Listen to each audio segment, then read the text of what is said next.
Oof, that microphone is much louder than I thought. Good morning. Thanks very much for the opportunity to talk with you this morning. It's a privilege that I've been very much looking forward to. Now, the great physicist Max Planck observed that new, better theories only really flourish after those that hold the old ones have died. And I'm really sincerely hoping that won't be necessary today, and that the things I'm going to talk to you about will actually inspire you, and perhaps it may necessarily challenge you to think differently about your organizations. Audrey said to me, look, you've got 45 minutes and tell them everything you know. And so in 45 minutes, I was thinking originally that, that's about 30 years of stuff. How the hell do I get that into 45 minutes? And then actually after some serious thought, and you do your work through these ideas and what you're going to talk about for a couple of weeks before you come to these events. And I actually realized it really does come down to actually only one or two things that really make a difference. And I want to talk about that today. Now, unlike probably most of the agenda this week, looking through the program, it seems to me that most of the agenda is really kind of outward facing. What are the new developments in the industry, in the market, and so forth and so on. Actually, what I want to do today is look inwards. So I want you to actually look at your own organizations. And I'd like to begin with a question. When I looked at the delegate list today, I noticed that actually there were lots and lots of different disciplines. So some of you are CEOs or MDs of your organization. There are marketing people here, there are salespeople, people involved in product development, technology, so forth and so on. So what I'd like you to do is just begin with a question. And by the way, this is going to be a little bit participative. I'm not going to show you any slides. So those of you who moved up from the front here just so you could see the slides, I'm afraid I'm going to disappoint you.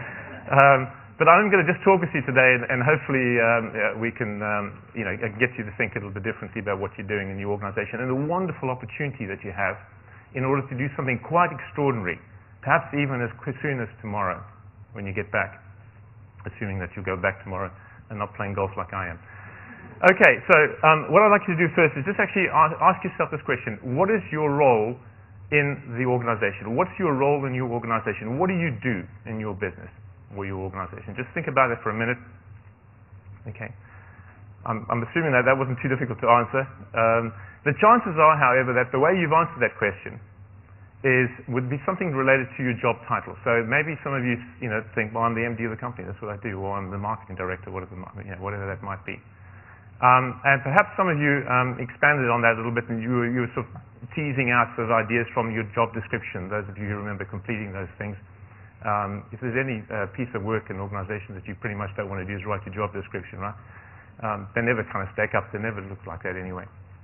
And so can I just have a quick show of hands? If I was right in that area, how many of you were kind of thinking along those sort of lines? Those are the things that you were doing. Thank you. Yeah, I was worried for a minute. There was only one person at the very back who put their hands up. I was like, shit, I got this one wrong, right? Okay, actually most of you, and that's usually the response I get. All right, so most people would define their jobs by the job title or something to do with the job description. And actually, I'm going to tell you that there's a real problem with that. There's a disease in organizations today. Okay, it's a terrible disease, and it's what I call functional thinking. Okay, and that is exactly what you've just demonstrated now. It's where marketing people think their job is to provide or to develop sexy marketing campaigns. Or the finance people think that their job is to count the numbers, count the money. Okay, or the technical people think that their job is to build wonderful technical platforms on which you can run your businesses. And actually, when you think in that way, you're only partly right. Those things, of course, are important. That's why you were hired into this business. But actually, there's a second job that most of you probably are not doing. You might be aware of it in some cases, but if you were really honest with yourself, the chances are, and I've asked this question lots and lots of times, so I'm pretty confident in this one, but the chances are that actually you're not doing the second job, and that's probably even more important than the first one. And that is actually your role in helping the organization make more money.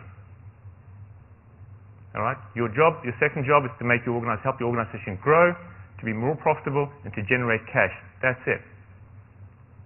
Now, some of you I know here are actually what Mary referred to earlier yesterday as kind of mission-driven.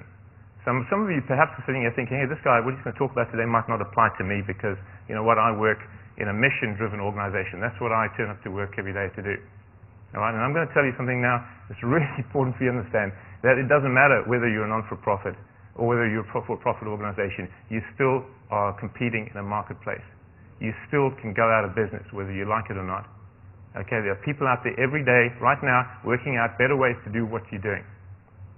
Okay, and they're going to eat your lunch. Simple as that. Right? So you have to be thinking about how you compete in the marketplace. You have to be thinking, whether you're a non-for-profit organization or a for-profit organization, you really do have to be thinking about every day about how you're competing. And I'm going to suggest to you that not only you, but everyone in your organization has two roles. Okay, the functional technical role that you provide, that expertise that you've been hired to provide, and the second one, which actually almost certainly no organization here is really tapping into fully. And that is the power, the capability, the competitive nature, the competitive inclination of every one of its employees.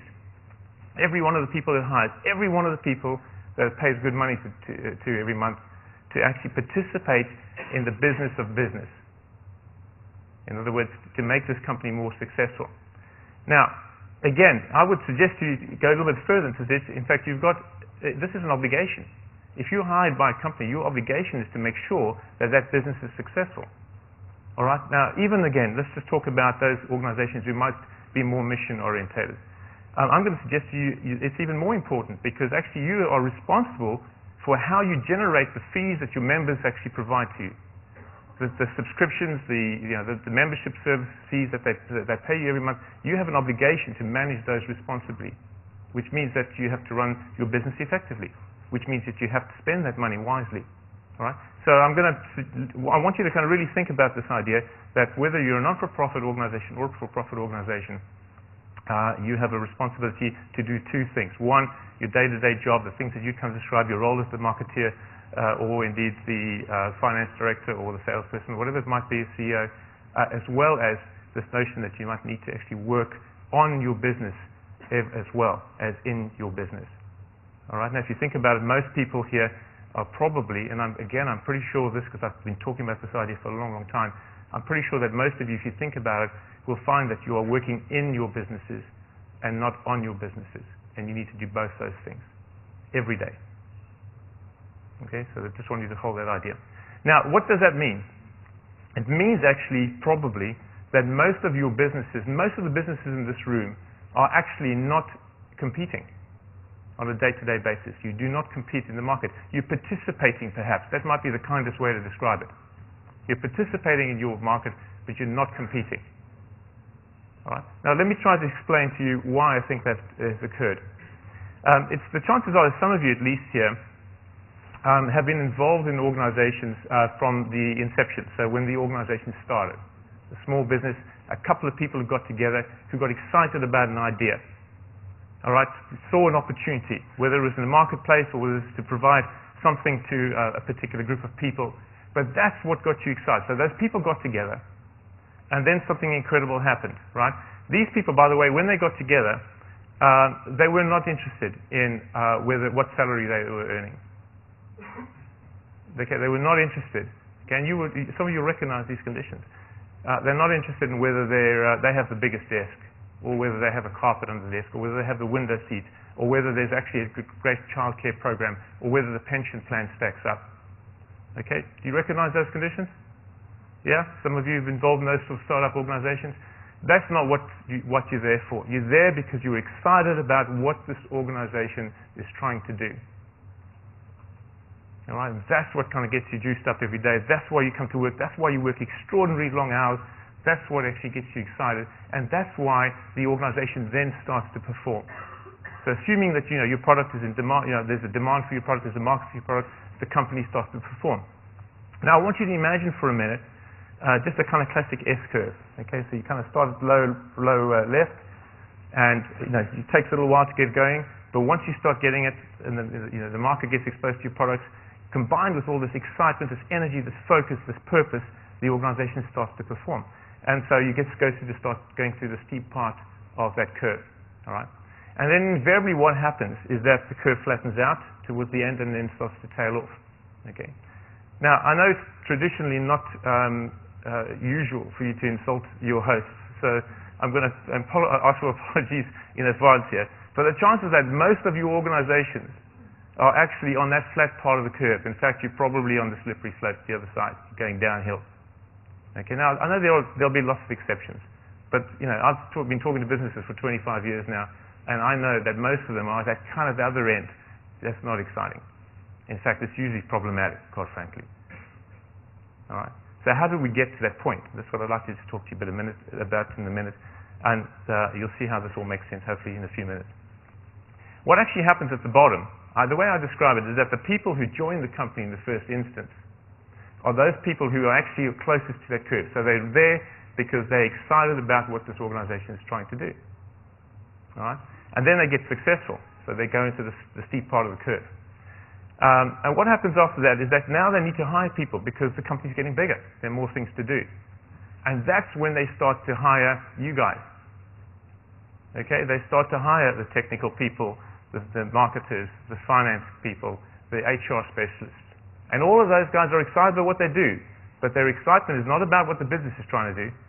Actually, the excitement's about, you know what, I've got a great chance to design a new employee training program or an appraisal program or something like that. And eventually what actually happens is those guys are not on that curve. Okay, and the bigger the company goes, the further away from the curve they go. So what actually happens, and just think about this for a minute as you sort of test this idea out that I'm putting to you here. Just think about this for a minute. When you are hired by your company, or indeed when you hire people in your company now, okay, how many of you sit down with those people and say, right, let me tell you how we make money here. Let me tell you what we're really trying to do. Let me talk to you about why it's so essential that you join this company. Okay, I'm going to suggest to you pretty confidently that nobody does that. Or very, very few people do that. Actually, that most people, what they do is say, welcome to the company. HR will be along in a little while, and they'll show you where you sit. They'll make sure you get your computer, and we'll actually show you, somebody will come and show you what pieces of paper you need to fill in and who you need to pass it to. Okay, and then I'll see you again perhaps at lunchtime. All right? And that's pretty much the way we get people to join. Am I wrong?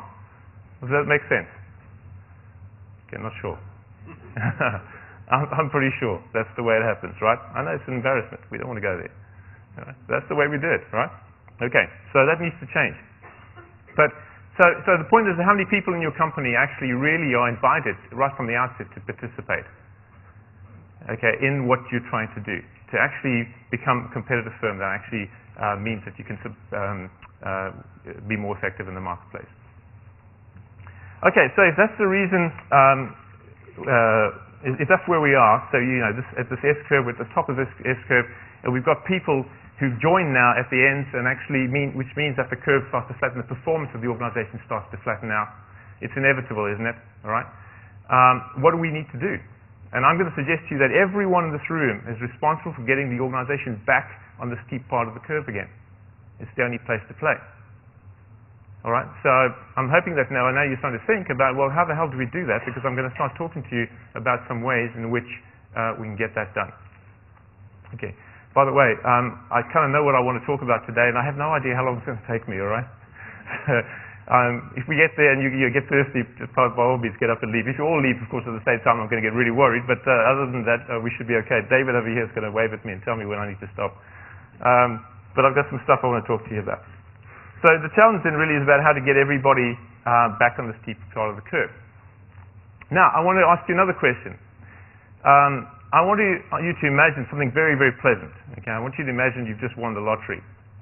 All right? And of course, if there's any lottery winners in here, you might this will be very, very real for you. And I want you to imagine you have two identical companies, two identical organizations, and you have the opportunity to invest in one of them. Okay, let me describe Organization A first. Organization A is a good company, but every day the people come to work in this company as employees. Right? And Organization B is a good company, it has good people too, but every day the people come to work here acting and thinking and feeling like they own the business. Okay, so this is not a trick question. Straightforward, straight question here. Which company would you invest your money in? Okay, so all the people who want to invest their money in Company A, put your hands up, please. No takers. Okay, I usually get 1 or 2, by the way, when I ask this question. And I'll explain why he's invested. Right, who's going to invest in B? Because I want to see who's not going to invest, who's going to go on holiday. Okay, some people not quite sure. Some people go, hang on, I'm sure there must be a trick. This must be a trick question. It isn't a trick question. It's pretty obvious, isn't it? The majority of you put your hand up and said, I'll invest in company B. Okay, and that's the one I'd invest in too. All right. So the question here, then, this is going to be a little bit uncomfortable. Why, then, isn't every company run like that? So that was a pretty easy decision for you all to make. Okay, it wasn't even, it wasn't even hard-earned money. You bloody won it in the lottery, for goodness sakes, right? And you were happy to invest it in company B, okay, because they employ people who every day come to work acting, thinking, and feeling like they own the business. Okay, so it was an easy decision to make. So why isn't every company run like that? Okay, now the really uncomfortable question. Why isn't your company run like that? Okay, because I know it isn't. Am I wrong? Anybody says that we run our company like that? Okay, I've got one hand up here. We should talk afterwards. All right. Now, the chances are that some of you might be thinking, you know what, I'm not sure, but I think we run our company like that. Okay, and there probably would be a few more hands up here. There might be a few of you who think that actually, you know what, we engage our employees. And there's this wonderful phrase, again, probably created by consultants, so I can only apologize, called employee engagement. Have you encountered employee engagement? Have you done employee engagement in your organization? Okay, did it make any difference? Thank you very much, not at all, right? Okay, because it's a lot of crap, basically, all right? So employee engagement was really an excuse for bosses to say, you know what, we should demonstrate that we care. So what we're going to do is we're going to ask a few people to contribute their ideas. We're going to generate some employee suggestion schemes. Okay, those of you, by the way, who are thinking right today that you should set up an employee suggestion scheme, can it? Don't go there. Waste of time, waste of money. Come and talk to me afterwards, I'll tell you why, okay? But don't go anywhere near that stuff, all right? Complete waste of time. So, yeah, so employee engagement really kind of the intention is right, but the methodology is poor, okay? And it really has some very, very short-term benefits. And quite frankly, after a very short while, the employees work it out, and they stop coming because they realize actually it's just not very useful, and they're busy enough as it is anyway. Okay, so what we're not talking about is employee engagement here, but the opportunity then to really engage your people in your business. So, okay, so tell me a little bit now, why is it that you'd invest in company B rather than company A? Would you mind if you just made this a little bit more participative at 9 o'clock in the morning, probably help you get you going for the rest of the day anyway. Anybody want to venture a guess? Why would you so enthusiastically put your money in company B? Anybody? Please. Because they're hungry and motivated to succeed. Absolutely, yeah. Anybody else? We can talk afterwards. Because they focus on what the business needs to do. Yeah. Anything else? Yeah. Right. They're coming up with their own ideas as opposed to being told. That's really very powerful, by the way. So, yep. Anything else? Sorry? They're going to make me more money. Pure capitalist. That's what I like to hear. Okay, they're going to make you more money. All right. Actually, it's much better if we can make everybody more money, by the way. All right. So there's something, that I think there's an opportunity for a new form of capitalism, and this is not something related to socialism, by the way. So just relax on that one. But there is a definite opportunity for a new form of capitalism. I'm going to talk to you about what they might look like a little bit later today in the speech. But yeah, absolutely, and hopefully we can all make everyone more money. Yeah. Anything else? Okay, so there are lots of reasons, and we can go through them. Yeah, these guys are better focused, they're more motivated, they take responsibility. How many times have you said, gosh, I just wish somebody else would take responsibility? Okay, how many times is that responsibility, accountability, that's usually the management word for it, right? Accountability, we want people to take accountability. How many times have you heard that in your business? Lots of times? Yeah, absolutely. Every day probably somebody is complaining about somebody not taking accountability. Well, nobody takes accountability when they don't own what they're accountable for. All right, so you kind of build that kind of environment in organizations where people act and think and feel like they own the business. So that's your opportunity. And I want to talk to you, like I said today, about actually how do we make that happen.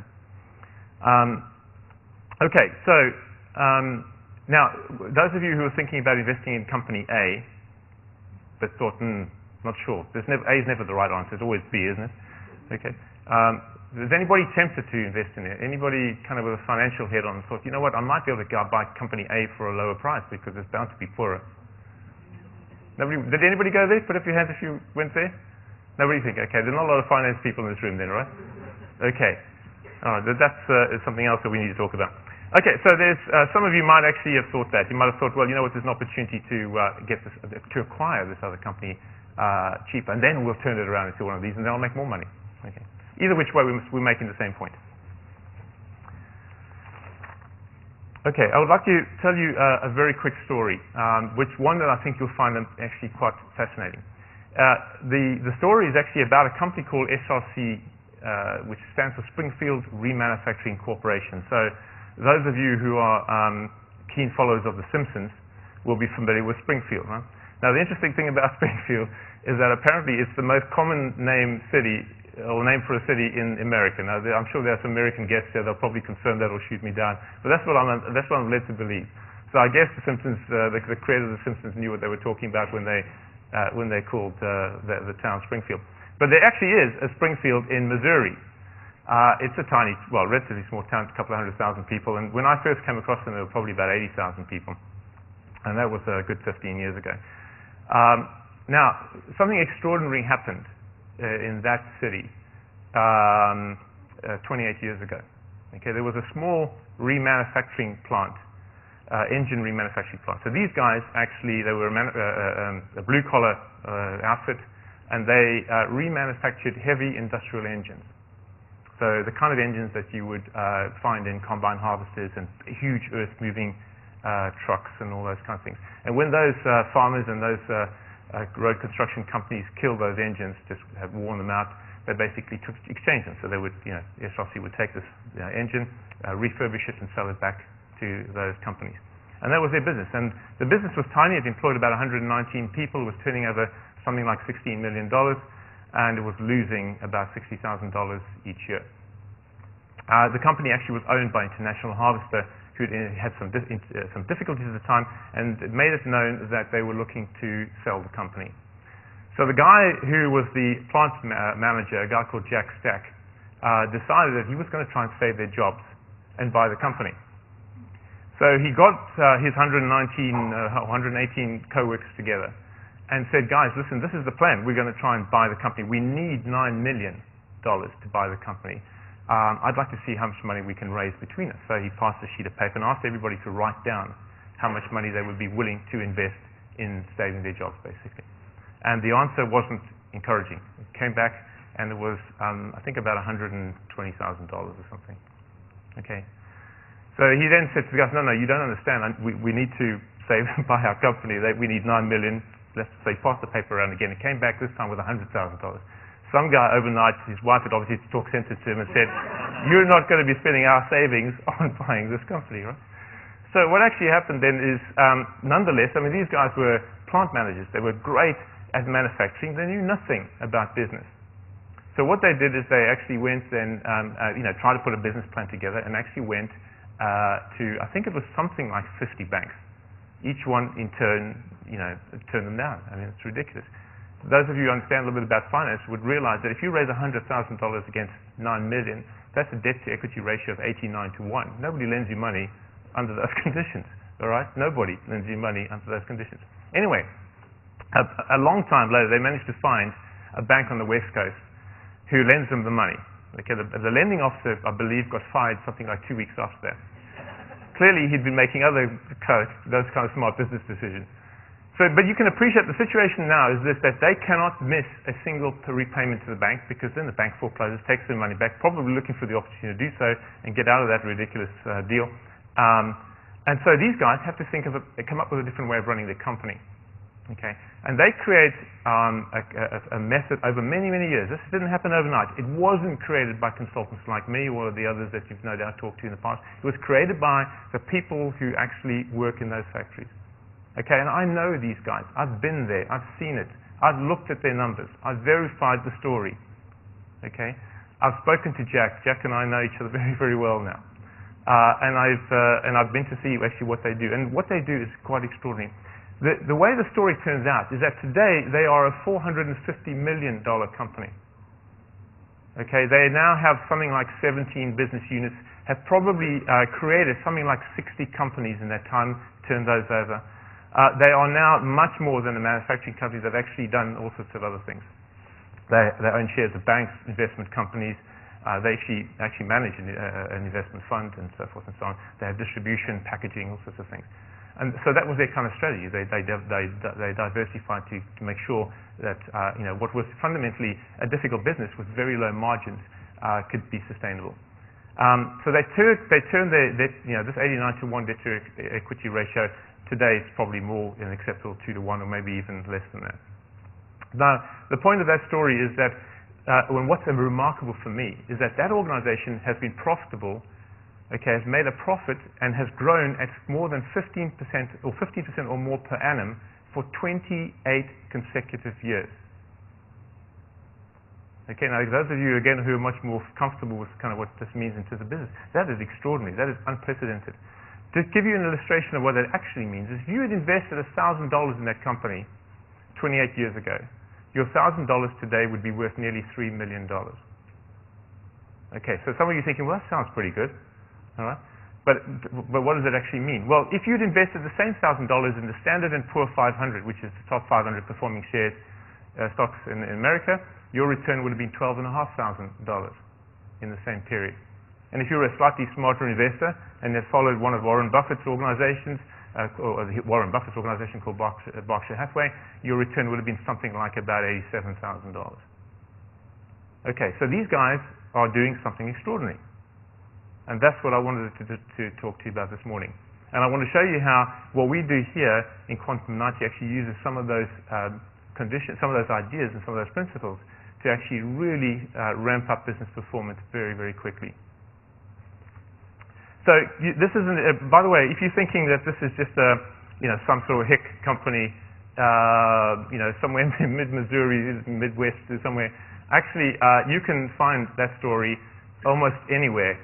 If you research it in the Harvard Business Review, Fortune 500, Inc. magazine, Wall Street Journal, Financial Times, all these various places, there's plenty of references to Jack Stack, open book management, or something called the Great Game of Business, which is their form of open book management, a very specific methodology that we kind of teach over here.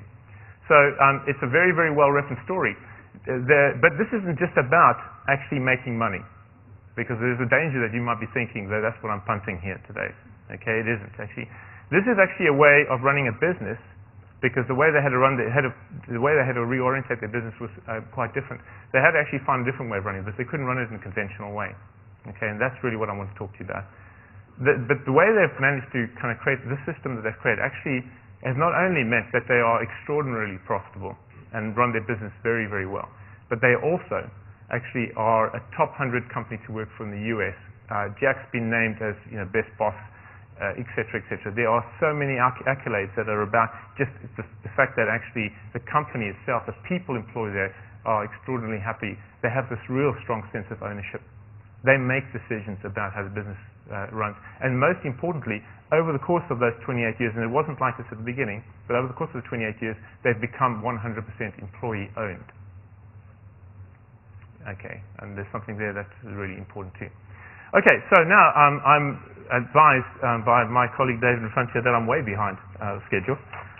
So I'm going to quickly skip ahead and say, so what are these guys doing? Is it the case that they're just extraordinarily good at developing strategy? Maybe they're just really good strategists. Maybe they get that's the reason why they are so successful. Maybe they're just lucky. Maybe they just made the right calls in the right time. Perhaps they're really great at anticipating the future. Maybe they're just really good at guessing what's going to happen next. Or maybe they're just really good at executing their strategy.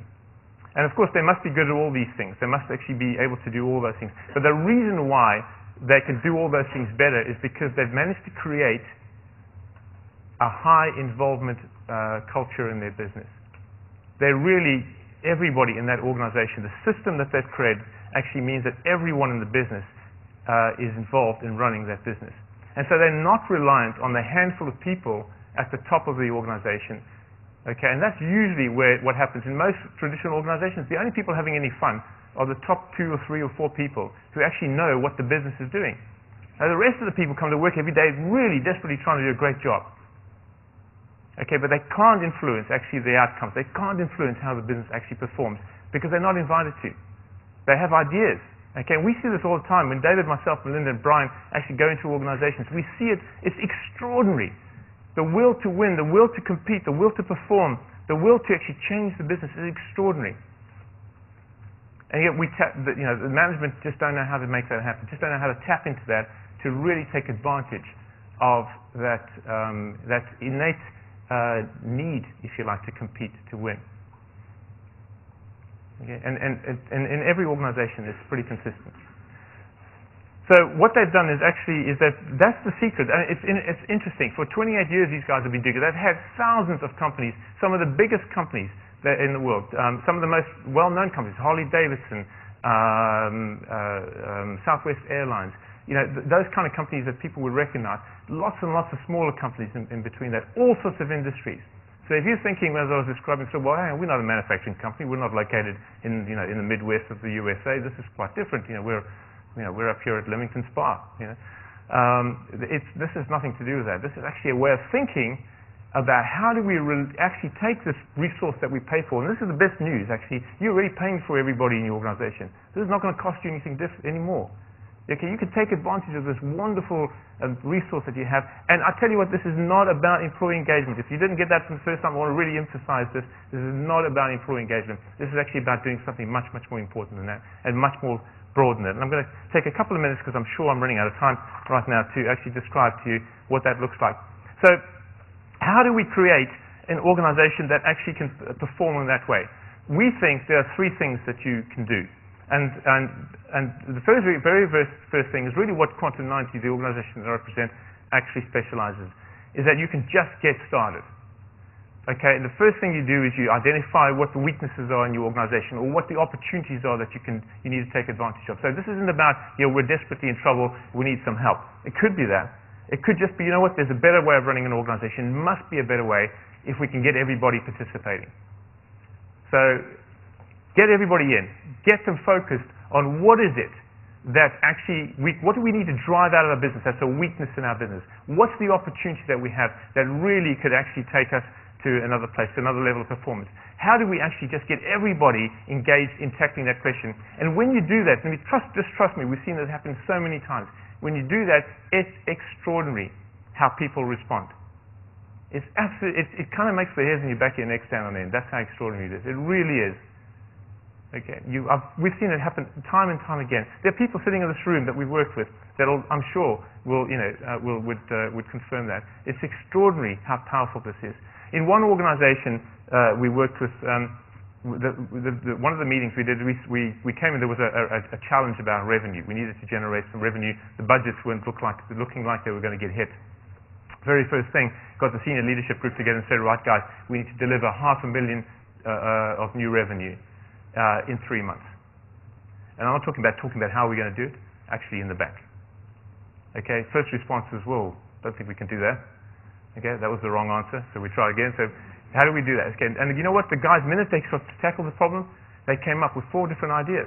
One of those ideas actually delivered the $500,000 in the bank in 3 months, and has gone on to generate many, many millions more. And it was an idea that they were sitting on. Okay, they'd known about this thing for years. They talked about it even, all right? But just hadn't, for whatever reason, just kind of had the impetus to actually make it happen and do it. But the minute they did, and by the way, it cost them almost nothing to implement. All right? Another organization that we worked with just recently, we helped them to reduce their operating costs by 50%. And we're talking about several £1 million here, okay, in 90 days. Okay, and by the way, we didn't do it. We provided the structure, the process. They knew how to do it. They knew where the opportunities were. They were able to actually reconceive and reinvent how their organization needed to work in order to take that money out of business. And by the way, immediately give themselves a chance at actually continuing business. But in that particular case, that's how important it was. All right? So there's lots of examples. But this isn't even about revenue or about cost savings. Another organization worked with overseas, we had an issue there where we had to immediately improve customer service. And it's remarkable how just by actually getting to focus on two or three things, key things, how not only was this team able to improve significantly their absolute performance, they improved their customer service immeasurably, literally overnight, within 2 weeks. Okay, and we just do that by getting everybody in and saying, well, this is what we need you guys, let's have a look at what we need to do. They kind of work out the challenge, and then they go and deliver it. The minute you ask them, people will respond. People will get immensely creative and inventive when you ask them to. The fact is, we just don't ask them to. Okay, so there's nothing to do here other than just go and ask them. Go tomorrow and say, hey, I think we need to fix this problem. What do you suggest? And then listen to them.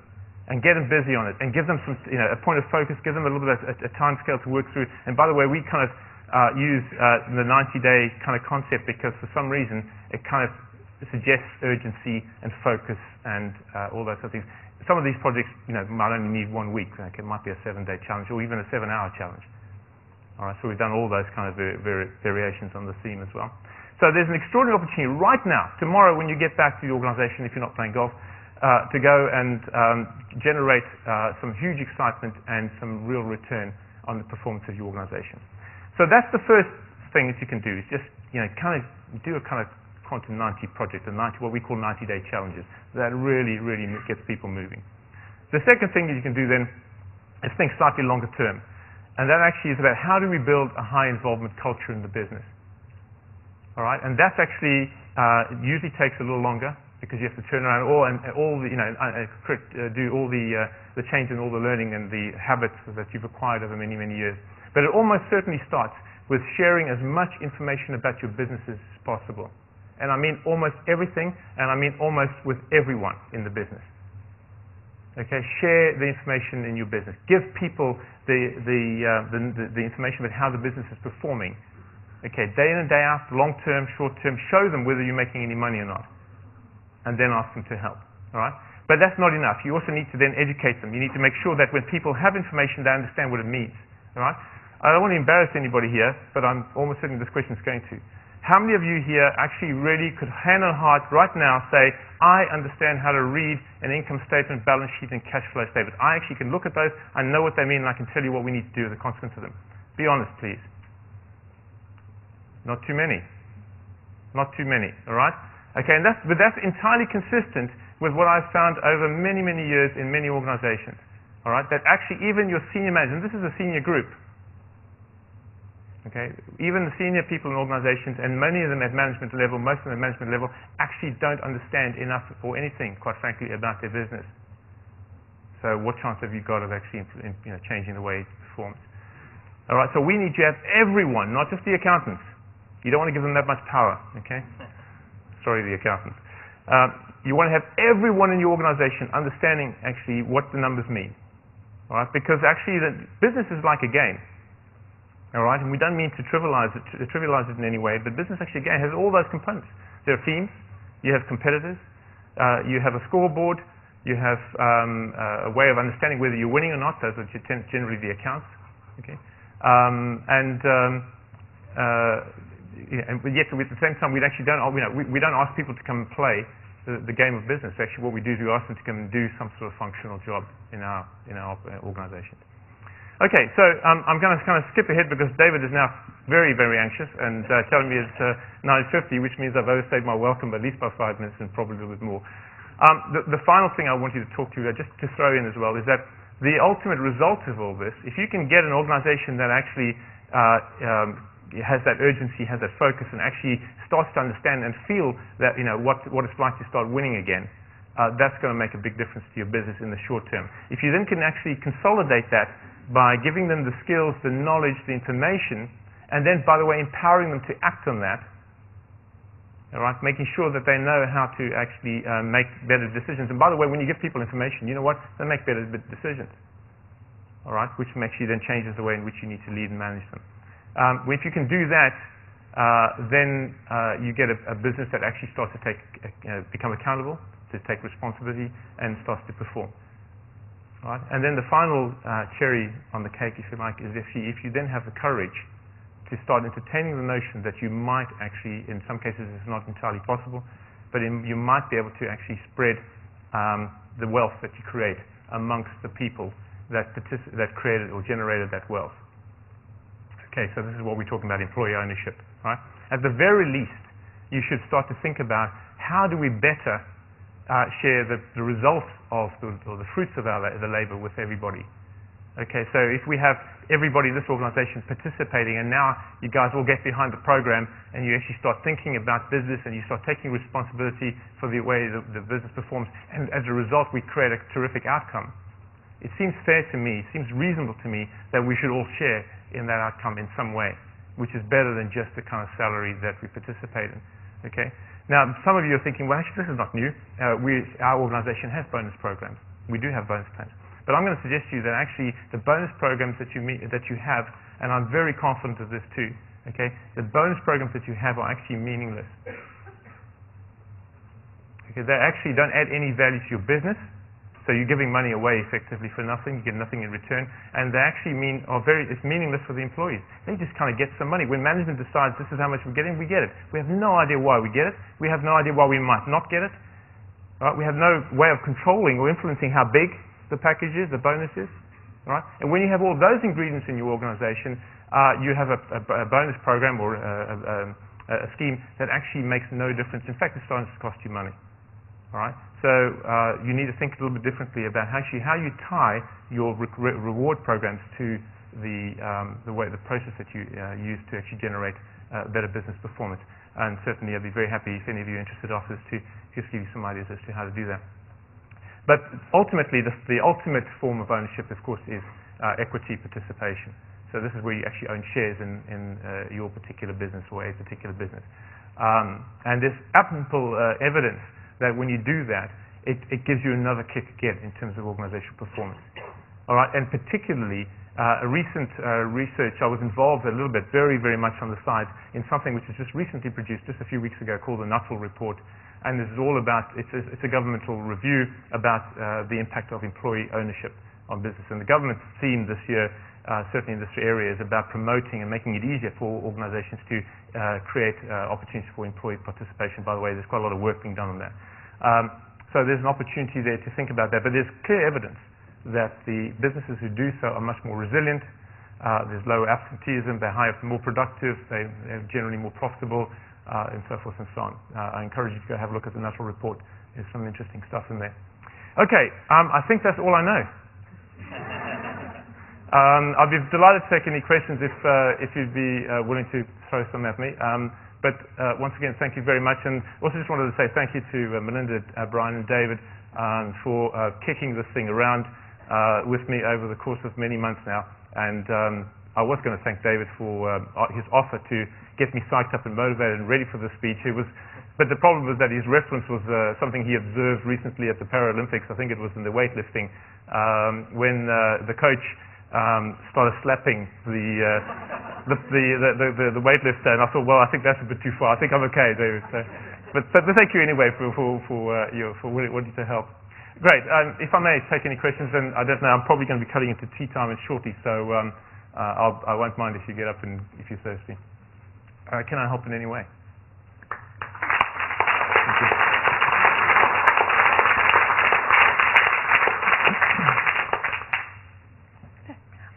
I just wondered about success criteria that aren't about money.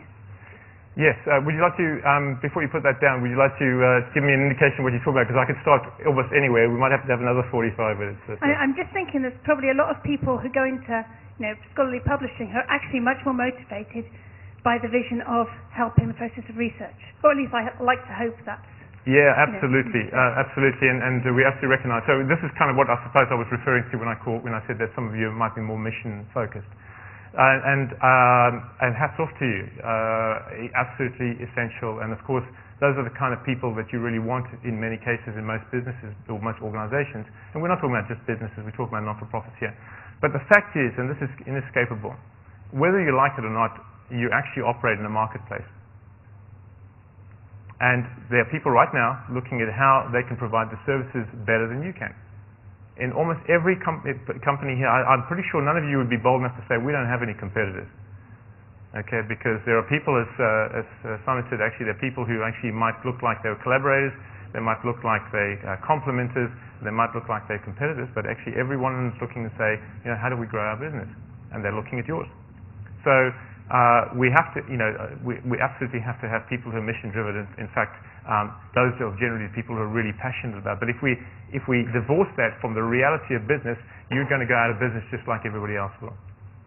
Okay, if your organization is not growing at least the market rate, the implication is quite clear. You're going out of business. So if your market rate, so the growth rate in your industry is 3 or 4% per annum, if you're not growing at that level, you're going out of business.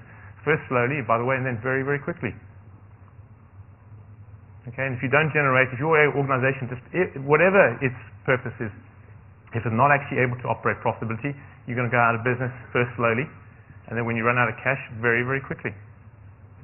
Okay, those are two things. If you want to understand anything about business, you have to generate a profit, and you have to generate cash. If you don't generate cash, you go out of business very quickly. If you don't generate profit, you go out slightly slower, but you're still going to go out of business. All right?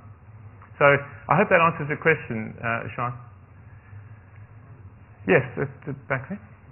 Hi. I just wondered what you thought about the link between what you're saying and corporate and social responsibility. I mean, is there any link in terms of, do you think that the notion of greenwashing almost sounds like employee engagement? I mean, have you seen businesses grow and become more successful by implementing actual real CSR?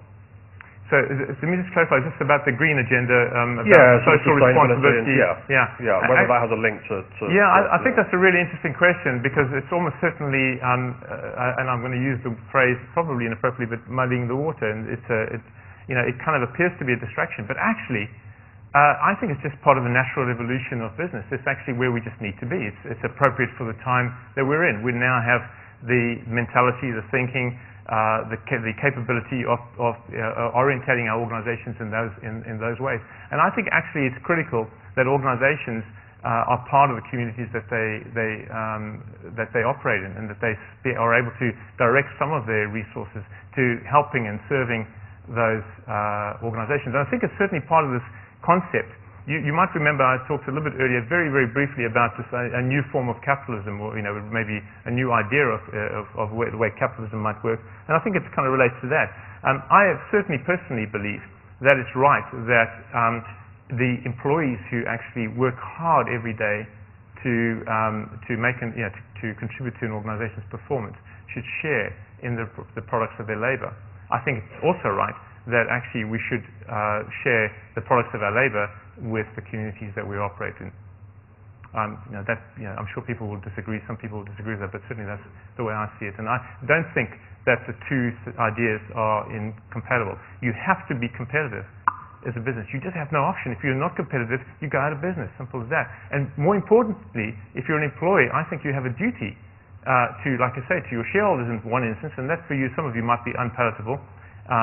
Certainly in terms of the way companies are running at the moment. But just imagine if you were also the shareholder, then that would be much more agreeable. And of course, on the other hand, if those of you who are actually not-for-profits, to the members you serve, I think you do have an obligation to run your business properly and to be absolutely business-minded when you think about how you utilize the resources that you generate on their behalf. So I think that's really an important idea, and I don't think it's incompatible with the need to actually run your businesses effectively. Yes, please. So I can add something on the nonprofit side of this.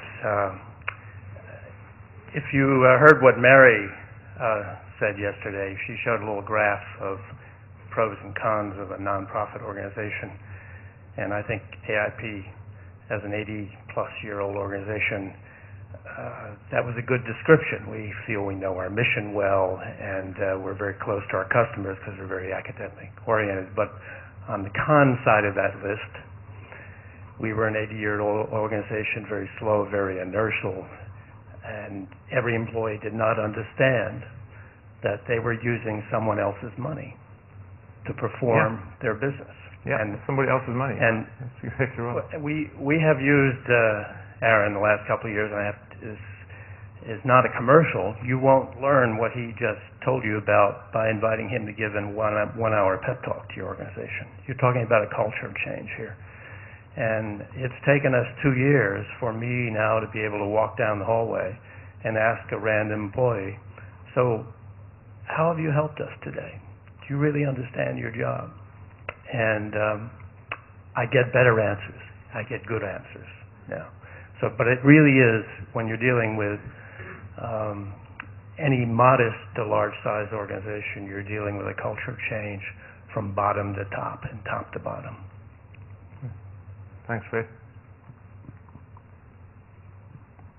Any other questions, or are you getting thirsty? Thank you. Thanks very much.